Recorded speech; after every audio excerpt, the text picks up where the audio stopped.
I really wish Kirby, like Dan Lanning, God, Auburn sucks, and we're going to, oh, man, they're doing it for clicks. And look, you see the vein on my neck? Oh, that's how you know I'm mad, and you're afraid of that, okay? And I wasn't even really mad. I was just acting. And Dan Lanning does it. It is scary, and you do fear it, and so do his opponent.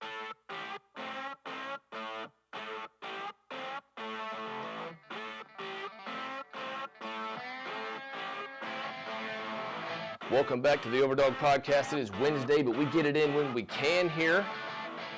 I'm just going to lead right into it. I wish I could have talked about this earlier, but like I said, this studio comes available when it comes available. Ryan Day and Dan Lanning. I'm going to kind of lump them in together here. Dan Lanning is punching down on a Colorado team that he was favored by 3 touchdowns against at home. Ryan Day is going after Lou Holtz, who is an 86-year-old man. And Lou Holtz, if you know anything about him, he always picks Notre Dame and South Carolina. And what I'm here to tell you is both of those things are good. Dan Lanning should talk trash to Deion Sanders because when you think of football, who do you think of first, Dan Lanning or Deion Sanders? The answer is Dan Lanning. Has Deion Sanders ever been the defensive coordinator for a national championship football team? I don't think so. So Dan Lanning, he has the right to say whatever he wants about Deion Sanders. Who cares that Dan Lanning inherited a top 10 or 15 roster in the country? Listen, if you're favored by 3 touchdowns at home, you should talk trash about your opponent. You should say that their program is irrelevant because why not? If they leave your conference, even if your school leaves a month or so later, you call them irrelevant. And then you blast them on the field.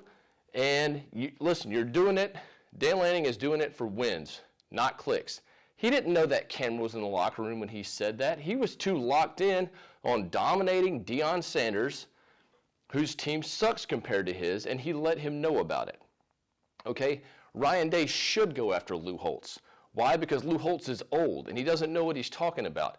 He sat up there just to get on TV again and let one of Pat McAfee's goons make fun of his lisp right to his face just so he could get on TV. Lou Holtz doesn't know what he was talking about. He probably didn't even watch that game. So Ryan Day should take him to task. That's a good thing. My only question now is, why isn't Kirby Smart trashing Auburn? Georgia's favored by 2 touchdowns against Auburn. Yeah, we're going on the road, so we don't have him at home like Dan Lanning did. But he should still be trash-talking Hugh Freeze about prostitutes and burner phones and how he's all of a sudden now baptizing people. I don't know why Kirby Smart isn't doing that. He should be. Or at the very least, he should be saying something about how Auburn hasn't won a legitimate championship since 2010, and even then it was only because they paid Cam Newton. Something like that. And that wouldn't count. Hugh Freeze could not get mad about that, and neither could the Auburn fans, because that's not about this year's team, right? That is about previous teams. Just like when Dan Lanning said, Colorado has never won anything in the Pac-12. That wasn't about this year's team, so they can't get mad about that, right? That is, I hate when people say right in mid-sentence. It's such a white guy thing to do, but I do it. I'm going to try to stop doing it. It's irritating, and I'm going to do my best to move past that and remedy that. But it is good that Dan Lanning is talking trash. Everything he said was true. Okay, we all agree with that. And if something is true, then you should say it, and you basically have to say it. Those are the rules of information. If something is true, you have to say it. I was at Longhorn the other night. There was an overweight lady at the counter. I walked up and I said, "Hey lady, you could stand to lose a few lbs." She said, "Thank you," and I received a standing ovation because that was true information. And if information is true, then you have to say it. So that's all Dan Lanning was doing. I don't know what y'all are freaking out about. Now, one thing I don't like is Colorado players were talking trash before the game. Now, I'm all for coaches trashing their opponents in the week leading up to a game. Coaches should do that. I'm not too sure, but I've never seen players talking trash before a game. I don't wear pearls, but if I did, I'd be clutching them right now. I just can't believe that a young, competitive, hot-blooded college athlete who was the son of an NFL Hall of Famer, Shedeur Sanders, was talking trash, telling everybody he was going to beat him up or whatever. And I just can't believe a college athlete would do that. Has anyone else ever seen that? I certainly haven't. But anyway, I wish Kirby Smart was talking trash about Auburn, but he's not. We'll get to the Auburn game in a minute, but I do. The final thing I want to say is, and I say this with all seriousness, if you were inundated with too much Colorado talk, I wasn't. If you were inundated with too much Colorado talk, it might be your fault because you're watching these talking heads on ESPN and FS1 who don't know anything about college football. You know more about college football than they do. Because even the guys who played college football, they don't know college football like you do. They probably couldn't name 10 players on the roster of the team that they played on. You probably know the entire two deep of your team, and you probably know all the starters, or at least the key players of everyone on their schedule. These people don't know college football, so all they know is, I'm going to talk about Deion Sanders' Colorado team that's 2-0. Don't watch them. Don't watch Skip Bayless and Stephen A. try to talk about college football because they don't know anything about it. And if you're watching them, then it's your fault. I was not inundated with a bunch of Colorado. I didn't know what everybody was so upset about because I don't watch those shows. I don't know how you watch them if you have a job, but maybe you have TVs at work. I guess we all carry TVs around with us everywhere we go. So maybe you watch it that way, but just don't watch those guys, especially not if they, put it on in the background. But if they talk college football, don't take it seriously. They don't know anything about college football. So do yourself a favor. Georgia played UAB this past Saturday. I want to start with the negatives. First of all, can we stop as a fan base overreacting when Georgia fans point out, hey, that we didn't look great that game? Because Georgia hasn't looked great yet. They have not looked like a championship team. I understand some people overreact in the opposite direction, but let's just understand that if the team isn't steamrolling a team like UAB, if Georgia's not steamrolling UAB and UT Martin from the get-go, South Carolina is not that good. Georgia shouldn't have been down 14-3 to them.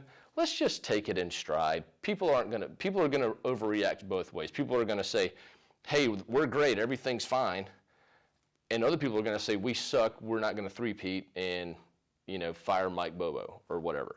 Let's try to be in the middle. I'm trying to be in the middle because I've been on both extremes in my time as a Georgia fan. But at this point in my life, I'm trying my best to be in the middle. So negatives, you can't have special teams turnovers. You can't be fumbling kickoffs and punt returns. Mekhi Muse and Dylan Bell both had fumbles that gave the ball over to UAB. You're not going to be able to do that against good teams. Can't allow touchdowns. In the last 2 minutes of the half, this is the second game in a row that Georgia has allowed the team to drive down and score just before halftime. It didn't matter against UAB. It seemed like it mattered against South Carolina until it didn't. It ended up not mattering. You can't have those things happen. Just one play I saw, UAB ran a reverse is the last play of the first quarter. You can go back and watch it. I'm just going to call some names out here. So Warren Brinson overplayed it and got caught looking in the backfield, and it went around outside of him. Kamari Lassiter got pancaked on the outside. And it looked like Zion Logue, Marvin Jones Jr., and Jamon Dumas-Johnson were out for a leisurely jog as they were chasing the play. They didn't get in on the tackle. I mean, it was just watching the guy run, hoping somebody else tackles him. I'm sure they heard it in the film room because those are guys that you expect a lot more out of. But that's just those are plays you got to get out of there.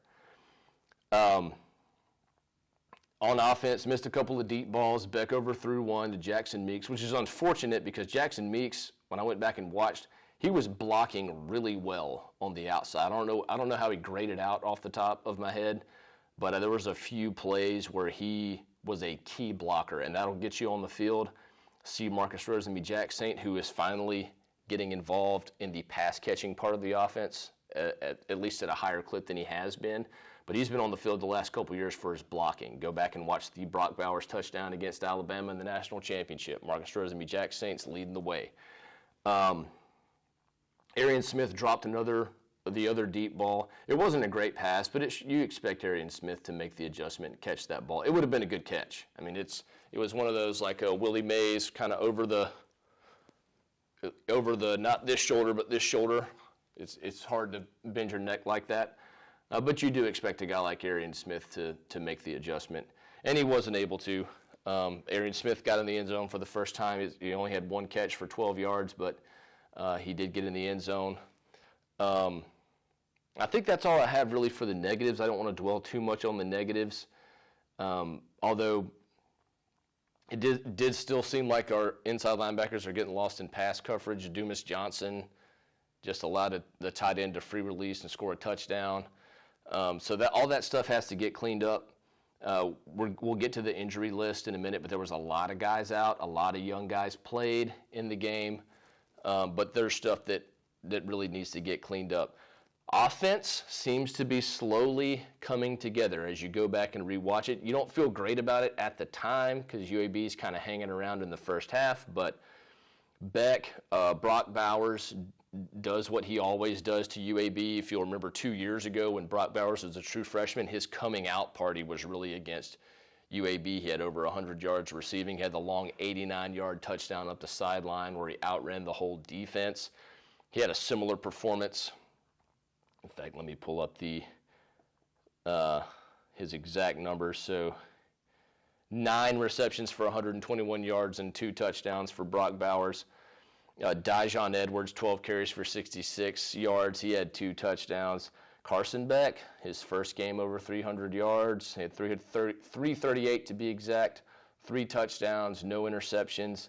Savon Clark finally got involved. I don't know if he's been hurt or what's going on with him, but I expected him to get more carries early.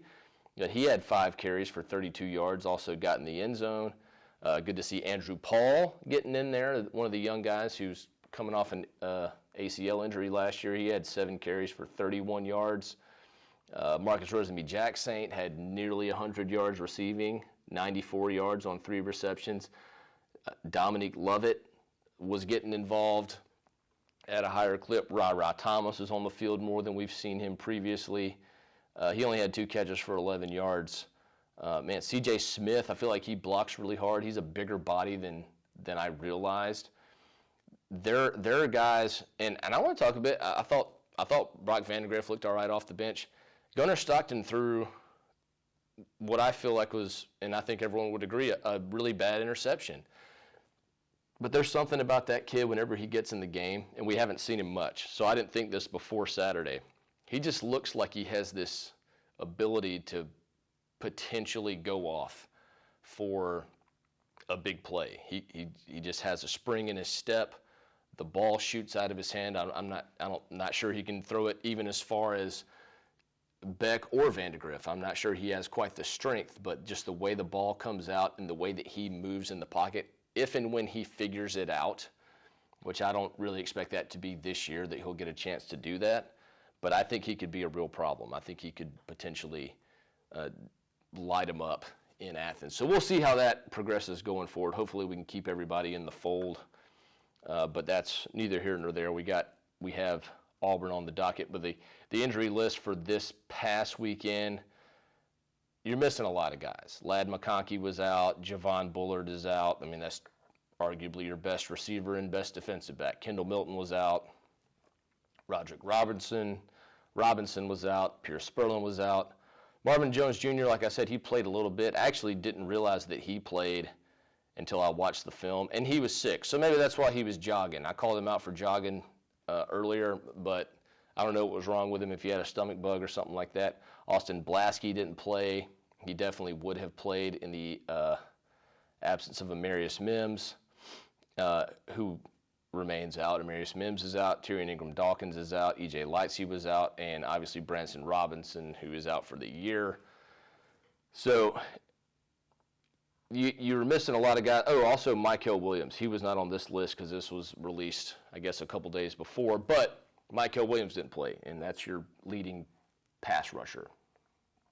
So Georgia was missing a lot of guys. I don't like, as I previously said, I don't like G5 and FCS games. I don't think anyone should be allowed to play G5 and FCS teams. But this year is the only time I'm being hypocritical. I think it is really good for Georgia. I think they are being allowed time to meld. If they're going to make a championship run, this is the kind of schedule that they needed. If they had to play a big-time team on the road, like going to Texas early next year, I'm not sure how that would have gone. But having UT Martin and Ball State and UAB and South Carolina at home, those are big deals. But we're going to Jordan-Hare, just across the border in Auburn, Alabama, this Saturday. And really interested to see how that goes, because Jordan-Hare, Auburn's not good, okay? They can't pass the ball. They're going to have to try to run the ball on Georgia. And if there's one thing that a Kirby Smart defense does not really allow, it's offenses to run the ball against him. Isaiah Jacobs for UAB had 10 carries for 27 yards. That's 2.7 yards if I'm doing the quick math right. Peyton Thorne is 11th in total QBR, 11th out of 14. Carson Beck creeping up the list at 5th. Not bad. Again, he hasn't played the best talent in the country at this point. Auburn is a tough place to play. Georgia's been getting off to slow starts. Georgia is going to want to get out to a fast start. I go most of the time when Auburn and Georgia play at Auburn. And you just never feel comfortable in that stadium. Georgia won by 24 2 years ago, and I felt like I was sweating it out the whole time, even though you win by more than 3 touchdowns. So I think it would behoove Georgia to get out to a fast start and not let that crowd get into it, because that is an environment. They got the loud speaker system with the bass that'll shake your ribs, and when they get into it, it's just a tough place to hear. It's a tough place to play. It is a wild environment. So I'm interested to see how that plays out. Updated injury lists going into the Auburn game. This is from Graham Coffey of Dog Central. He expects Javon Bullard and Ladd McConkey. Graham, sorry if this is like paid content. But so I'll try to be as vague as possible, but I did want to give Graham a shout out. And thanks to Dog Central for allowing me to release this on their platform. But Ladd and Javon are expected to play on Saturday. Ladd has been working back from a back injury. He was obviously Georgia's top returning receiver.